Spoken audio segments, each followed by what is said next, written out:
अल्लाह ताला की आयत में वरी माण्हू सां मुखातिब आहे। अल्लाह ताला फरमाए थो तव्हां कुफ़्र कीअं था कयो, अल्लाह जी नाफ़रमानी तव्हां कीअं था कयो, कैफ़ कीअं तकफ़ुरून तव्हां कुफ़्र कयो था, कैफ़ तकफ़ुरून कीअं था तव्हां कुफ़्र कयो बिल्लाहि अल्लाह जी ज़ात जो।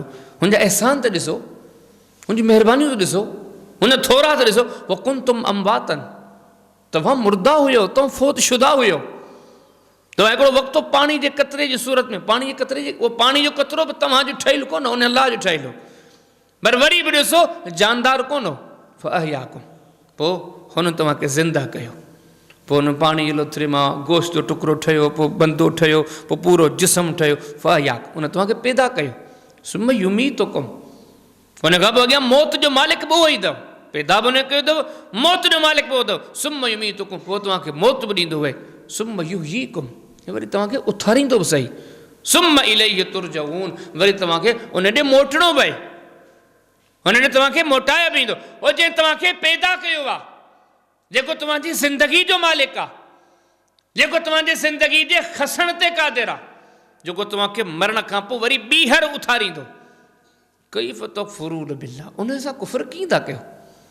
माना हीअ आयत हिकिड़ो पैगाम ॾिए थी, जंहिं बादशाह सां एॾा त तव्हांजा मामलात वेझा आहिनि, हर मामले में तव्हां जंहिंजे दर जा मोहताज आहियो, हुनजे दर सां बेरुख़ी बेतवजही मुंहुं मोड़ण, हे तव्हांखे कीअं थो भलो लॻे।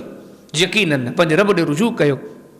अल्लाह ताला मज़ीद वरी पंहिंजे अहसानात जो तस्कुरो फरमायो हुवल्लज़ी, अल्लाह उहो आहे ख़लक़, जो पैदा कयो, लकुम तव्हांजे लाइ, माफ़िल अर्दे, जेको ज़मीन में आहे, ज़मीन सभु जो सभु अल्लाह तव्हां लाइ ठाहियो। पत्थर ॾिसो, बितर ॾिसो, वञी करे ॾिसो, हर शइ रबसी तव्हां लाइ ठाही, उहो अल्लाह उहो आहे। सुम सवा, पोइ मुतवजे थियो इल समाए, आसमान ॾांहुं, फसव्वाहुन, पोइ हुनखे बराबरि करे पैदा कयईं। सबा समावातिन, 7 आसमान करे। वहुव बिकुल्लि शैइन अलीम, उहो हर शइ जो इल्मु रखण वारो आहे। हुन अल्लाह जा हिकिड़ा अहसान ॾिसो, उहो केॾो महिरबानी आहे, केॾो तव्हां ते नेमतूं कयूं अथसि, तव्हां वरी उन खां त मुंहुं मोड़ियो। ऐं गॾो गॾु अल्लाह ताला में पंहिंजी इन शइ जो तस्कुरो कयो त अल्लाह जी कुदरत ते ग़ौर कयो। हुन ज़मीनूं ठाहियूं, ज़मीननि में जेको कुझु आहे उहो ठाहियो, अल्लाह ताला आसमान ठाहिया। अच्छा, हिन आयत में हिकिड़ी ॿी बि शइ तव्हांखे मालूम थींदी त ज़मीनूं अॻु में ठहियूं आहिनि, आसमान पोइ ठहिया। ठीकु आहे न, अल्लाह ताला फरमाए थो उहो जंहिं तव्हां में ज़मीन ठाही, ज़मीन में जेको कुझु तव्हां लाइ पैदा कयो, उन खां पोइ आसमान ॾांहुं मुतवजे थियो। मालूम छा थियो, हे ज़मीननि ऐं आसमाननि मां अगरि सुवालु थिए न, पहिरियां छा ठहियो आहे, पहिरियां ज़मीन ठही आहे, आसमान पोइ ठहियो आहे।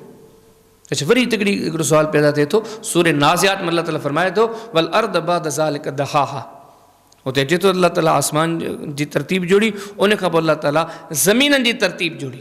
हाणे हिन आयत में जेकॾहिं ॾिसूं था त मालूम थो थिए पहिरियां ज़मीन ठही आहे, ऐं वरी सूरे नाज़ियात जी आयत उहा पढ़ूं था त मालूम थिए थो त ज़मीन बाद में ठही आहे। हक़ीक़त इहे जॾहिं ॿिन्ही आयतनि खे साम्हूं रखंदो, पहिरियां ज़मीन ठही आहे, उन खां पोइ अल्लाह ताला आसमान खे ठाहियो आहे। हू जेको सूरह नाज़ियात में अल्फाज़ न वल अर्द बाद ज़ालिक दहाहा, उन खां बाद में अल्लाह ताला ज़मीन खे तरतीब ॾिनी, ज़मीन खे हमवार कयो। ज़मीन ठही आसमान खां अॻु में आहे, आसमान ज़मीन खां पोइ ठहियो, पर ज़मीन जी तरतीब ऐं ज़मीन जो निखार ऐं सवार इहो वरी उन खां बाद में थियो आहे। त बहरहाल हिन में अल्लाह ताला पंहिंजी कुदरत जो तस्कुरो कयो। उहो बि कुल्लि शैइन अलीम, अल्लाह ताला हर शइ जो इल्मु रखण वारो आहे। हे अल्लाह से सभु पंहिंजूं इज़तूं, अज़मतूं, कुदरतूं, पंहिंजा औसाफ़ बयानु फरमाए। मूंखे मूंखे दरस थो ॾे, एॾे वॾे बादशाह सां तव्हांजा लाॻापा कहिड़ा आहिनि, हेॾे वॾे बादशाह सां तव्हांजा तालुकात कहिड़ा आहिनि।